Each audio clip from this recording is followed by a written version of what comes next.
পাকিস্তান দল আর যাই হোক শামীম পাটোয়ারির বিপক্ষে কিভাবে ব্যাট করতে হবে সেই কৌশল রপ্ত করে আসেনি, আসার কথাও নয়। 25টি টি-20তে যিনি এর আগে মাত্র 2টো ওভার বোলিং করেছেন তাকে নিয়ে আলাদা করে ভাবার কিছু নেই।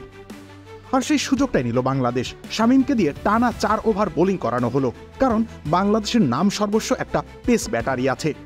শরীফুল ইসলাম, তানজিম হাসান সাকিব কিংবা হাসান মাহমুদ কারোই বোলিংয়ের 4 ওভারের কোটা পূরণ করা গেল না। 3 পেসার মিলে করলেন 8 ওভার। 2 স্পিনার শেখ মেহেদী হাসান আর রিশাদ হোসেনের নিজেদের কোটা পূরণ হলো। 3 ওভারে 36 রান দেয়া রিশাদকে দিয়ে 18তম ওভার করানো হলো, সেখানে তিনি রান দিলেন 19টি। বাকি বোলাররা যখন রানের পর রান হজম করে যাচ্ছিল তখন লাহোরের গাদ্দাফি স্টেডিয়ামে ষষ্ঠ বোলার হিসেবে আবির্ভাব হয় শামীম হোসেন পাটোয়ারি। আর তার কাছ থেকে যা চাওয়া তার থেকে বেশি দিয়ে গেছেন তিনি। এসএমসি ওটসালাই এলো আরো উন্নত নতুন প্যাকে, জীবন বাঁচায়, জীবনকে এগিয়ে নিয়ে যায়। প্রথম ওভারেই শাদাব খানকে এলবিডব্লিউ এর ফাঁদে ফেলতে পারতেন, কিন্তু আম্পায়ার সায় দেননি।